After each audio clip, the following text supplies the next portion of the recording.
Viewer discretion is advised. This story contains fairly graphic depictions of violence. For those unable to stomach content such as this, please listen to another story.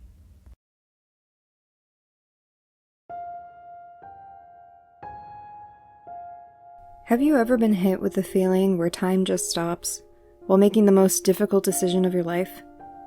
I have. It was the most pressurizing, stressful, and scariest situation I've ever made. But I somehow managed the right choice. It was a very narrow escape. First things first, I'm a prison security officer working at a very dark but highly facilitized prison in Detroit. I have to say half of hell's spawn dwells here. The worst criminals you could ever imagine all decide to converge into one place. That place just so happened to be here, and let me tell you, this place is the most fucked up grime hole you could ever imagine. Think of a place with barely any rules, inhabited by unruly citizens. This is it. It turns you into a person you never thought you'd be. Your mind becomes easily desensitized and corrupt over the course of a month or so. The least cringeworthy crime somebody has committed here was probably aggravated assault, on multiple counts. Sometimes, me and the other guards would try to find somebody who had the lightest charge or charges on them when we got bored, if there were no child molesters to beat the shit out of for fun. Prison fights are a daily basis. Riots used to be monthly rituals. Many of us used to wonder how the hell we survived for this long before we upgraded. We've become so uptight. We're authorized to fire upon anyone who causes misconduct, and try everything to keep things in order before we have to fire a shot. It really messes with your head and makes you forget proper ethics and reason. I've seen guards shoot prisoners just because they didn't like them. The cells get darker and colder the deeper you get into the facility. Some of them make you wonder if they're even supposed to be a whole cell. We sometimes travel there since the prison fills up pretty quickly while the older ones take leave. The deepest hall had an ambiance of dreadful darkness. The occasional rat squeal could be heard. The stereotypical moisture-dripping sounds were present. You could sometimes hear the prisoners screaming and pitching a fit while losing their sanity. Just the feeling of the hall gave you the creeps. It was cold, and able to send chills down your body, no matter how many times you've been down there. There was, however, one strange room that we noticed at the end of one of the halls. It was found in the depths of the cell block. It seemed to have an old steel bar for a handle, and had 4 strange-looking locks. There was a very faded square of what used to be a sign. I never knew what it once said, neither did any of the other guards. The only letters I could make out were O-O-R at the bottom right corner. Nobody that we knew had ever been in those doors except the very few high-ranking officials. Some of us had questioned the door, and they were told all the same thing. That's classified. A rumor leaked that dead bodies made into a tomb were settled there, but it wasn't solid enough for most of us to believe it. We all just knew something wasn't right about that room. Today, a major prison riot broke out. Who knows what started it? It all seemed so planned out, so cleverly timed. 3 guards were killed instantly, with a giant mob of orange suits attacking everyone else in sight. Some had small, almost useless weapons, which escalated into bigger and much more dangerous ones. The guards' batons were taken and used to bash doors and their heads. A few of them somehow salvaged some firearms and were using them against us. The guards in the more populated rooms had no chance. There were many groups wandering around, either trying to let out other prisoners or find the emergency gun cache. It was hidden very well in the facility, but it wouldn't go undiscovered for long. It could be eventually found, especially with the determination of the prisoners. I ran into one of the top-secret rooms, which was open but deserted. I reached into an open drawer hidden under a desk in the corner of the room. There was a key. It wasn't like any key I'd ever seen. It was shaped like a skeleton key, except the studs were shaped in strange, thunderbolt-like patterns. There was a note next to it that said, "Warning, Authorized use only for this key, or lethal force will be used. I somehow instantly knew what it was for, so I ran towards the depths of the jail while dodging incoming prisoner blows. I managed to throw a deadly nosebreak to one of them and slammed another. I don't remember how I got there. I must have blacked out from the fights.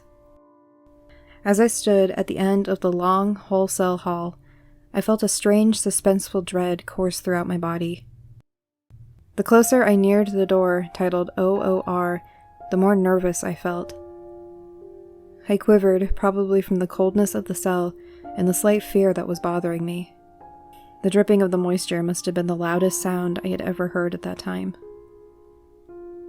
I felt lightheaded, wondering what I was about to experience. However, I did not have much time.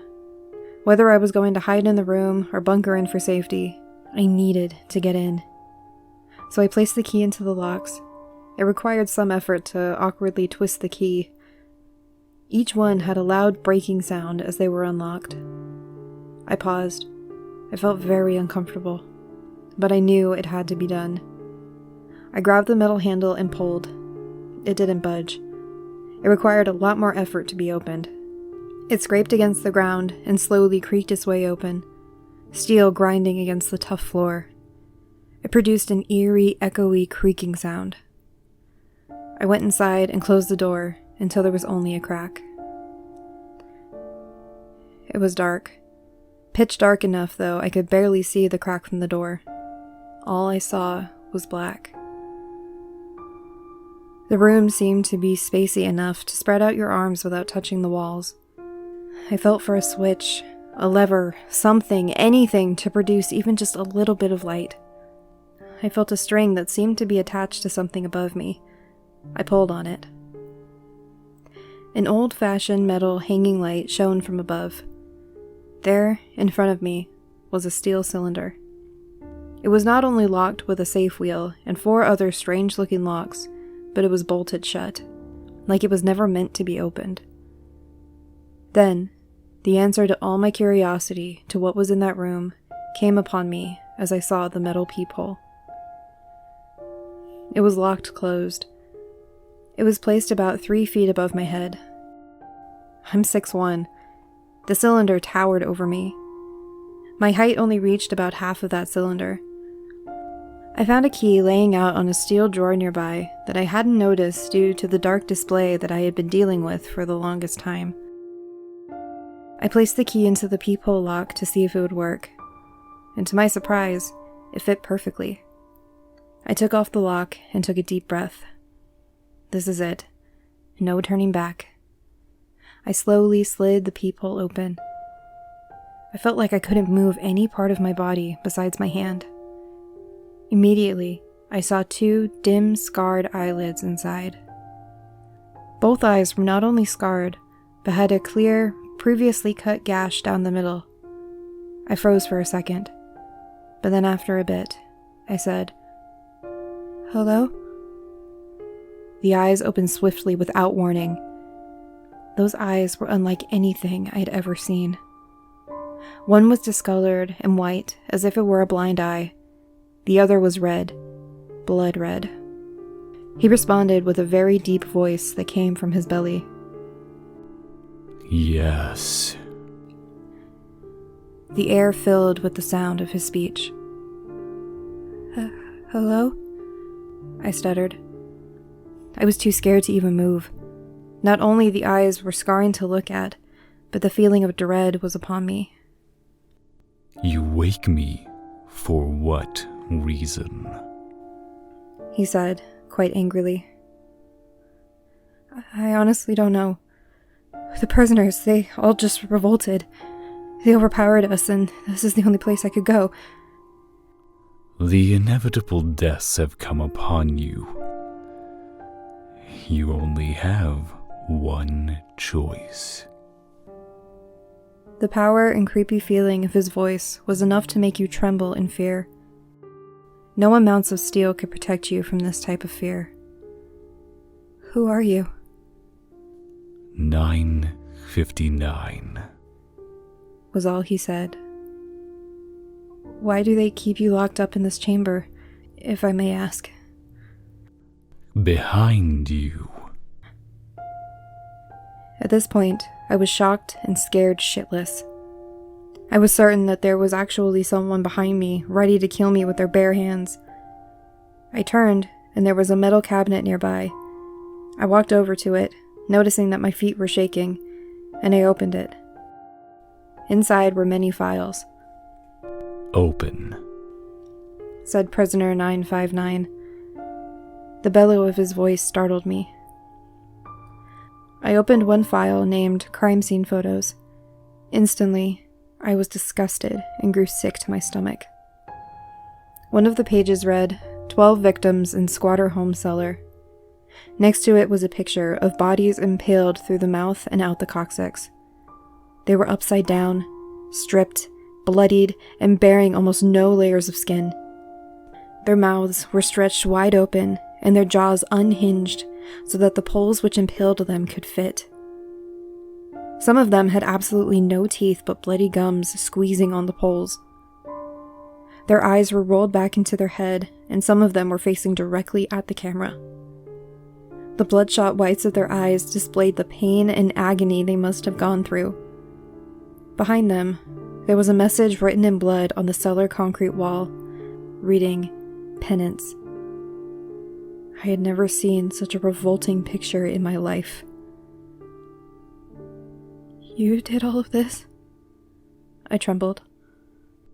They deserved it, quietly replied the prisoner. I looked deeper, and it showed a picture of a cell from the prison.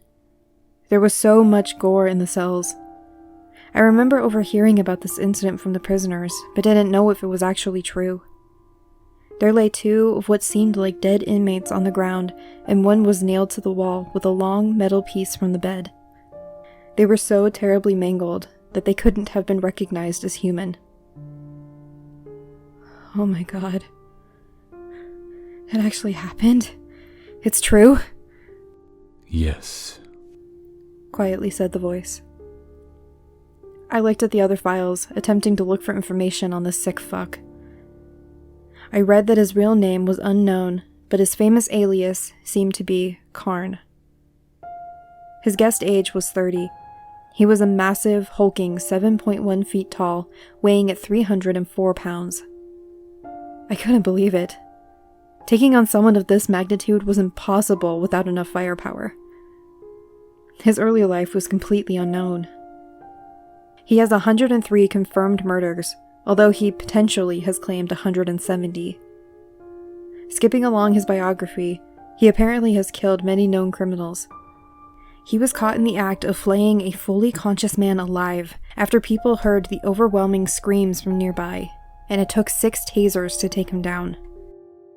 He survived 2 shotgun shells to the side and the stomach. All the victims and crimes were kept confidential to keep the public from fearing the streets. Now I can see why this man, this thing, is kept in a secret room in a very secure chamber. Why? Why do you do this? I yelled in disbelief. They deserved to die. They deserved to suffer. They deserved to rot, he said. Why did they deserve to die? I was on the verge of insanity from what I had seen. They inflicted others with pain. They must suffer penance. I had to think fast. The prisoners were closing in quickly. There was no chance of hiding back here for long. There are still rotting prisoners in here. My gun won't protect me against all of them. My hand-to-hand skills were good, but I can't go on forever. I had myself cornered. Here and there, I can very faintly hear gunshot fire outside. The last possible choice I could have is to release the prisoner. I can only hope he killed only those who deserved it, though not in the methods that he did it. If he could help me, it could be my only chance to get out alive. If I get you out of there, will you help me? No. I will help the ones who could be victimized by these heaps of meat. Does that include me? I was praying at this point for a miracle. Yes. I quickly grabbed a strange-looking tool from the cabinet. It seemed like it would take the bolts out from the door. I took out the bolts, and they clanged on the floor. I then carefully unlocked the locks one by one, very slowly but carefully, hearing nothing but the sound of the key jiggling the pins. Then came the final step, the safe wheel. It looked very threatening and uninviting, but I had no choice. I turned it multiple times, using all my might, thinking it would never open. Suddenly, a very loud, piercing clang noise echoed throughout the room. It scared me and made me fall back. I watched as the door slowly opened, producing a loud creaking. Inside, there the prisoner stood, just as his file described. He was a giant, wearing ragged old orange clothes, greased up to the point where they were almost gray. He was a mess. His face was terribly scarred. Not a single patch of skin on his face was smooth. His malicious eyes stared back at me, one of them white, one of them red. They stared at me from behind a mask which covered his nose and mouth. It had straps that wrapped around the back of his head. It seemed to have parts that went into his mouth. Instantly, I referenced it to Hannibal Lecter. The mask was probably to keep him from biting. His scars left you speechless with fear. He had very long black hair, which lengthened down to his waist. There were chains around his limbs. The inside of the steel door had a couple dents that were well made for a human being. I thought to myself how I could unchain him without freaking the hell out. But just then, he fucking broke the chains right out of the chamber. Just like that. A human being ripping the chains out from the chamber with ease. He stepped out of the chamber. His boots produced a loud thump that you could feel on the ground. He towered over my head. He came up to me, staring me in both eyes, into my soul and past it. He was extremely enraged. I felt so frightened I just couldn't move. I was shivering throughout my whole body. I wouldn't dare budge or twitch. He put his hands forward. I thought he was going to wring my neck, but he didn't. He was showing me his handcuffs so I could unlock them. I did so for him, and then slowly sidestepped out of the way. He just kept staring at me with a look as if he wanted nothing more than to gouge my eyes out. But he slowly turned and went on his way. He opened the door with almost no effort and thumped down the cell block hall. I watched him as he made his way down. All of a sudden, 2 prisoners arrived around the corner and darted down the block. That proved to be the biggest and last mistake of their lives. Immediately, they saw Karn and froze, but worse than I ever did. They must have known about the incident in the cell. They were too shocked to budge, their eyes widened. Unexpectedly, the giant drew back his hand and backhanded his fist into the side of the first prisoner's head. His head smacked off the door of one of the hole cells and drew blood all over his face. 959 grabbed the second prisoner's face and smashed the back of his head against the other side where the wall was. Instantly, brain matter, blood, and pieces of skull blotched everywhere, making a gory mess on the wall and floor. I was speechless. I couldn't say or do anything from this point. 959 killed 2 men with very little effort. By the time I collected myself and regained what was left of my sanity, a few minutes later, I started down the hall towards the direction that 959 went. It wasn't long before the commotion in the prison went from angry riots to blood-curdling screams, cries for help, pleas for mercy, and groans of agony. I saw the remains of prisoners scattered all around. As the halls and rooms grew smaller, All I could see were bloodied fragments covering orange clothing. Some were impaled on bars in the same fashion as before, which were made from a ripped-off cell door. Gunshots fired, but it seemed to do nothing about the screams. I ran towards the path of dismembered limbs and corpses. Not a single life was spared. No quarter, no warning, no mercy. Every prisoner was grotesquely murdered in cold blood. One of them was hung up over a railing by a pair of orange pants. The only bodies that weren't mangled as badly as the orange suits were the guards. Most of their corpses were intact. The ones that were still alive were scared shitless. Maybe they were saved. When I caught up to 959, I could see him stomp on a prisoner's head, squashing it like a grape. He was pulling a prisoner off a guard by his neck. He picked him up, slammed him against the wall, and squeezed until his neck made a loud cracking sound. He was killed instantly. Another inmate attempted to rush at 959 with the butt of a shotgun. He rammed it into his back, but it barely even budged him. In response, prisoner 959 turned around and grabbed the gun. The inmate tried to punch him in the face, but he blocked it with his right hand, grabbing it and struck the elbow with his left, dislocating it. The inmate screamed in pain. 959 then proceeded to bludgeon him to a shattered, boneless pulp with a shotgun until it broke apart.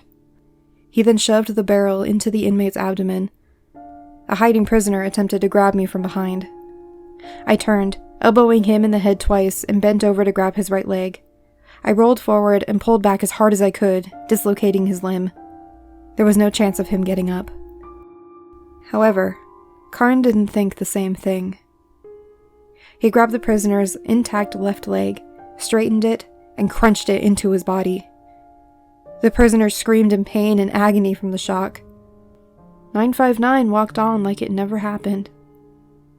Me and the other guards were able to get as situated as we could once the SWAT arrived.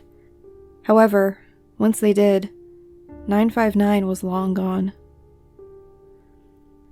Prisoner 959 has never been heard of ever since. He had disappeared without a trace. He left no signs of life after the bloodbath of a jail. Investigators and authorities have searched up and down the city, inside and out.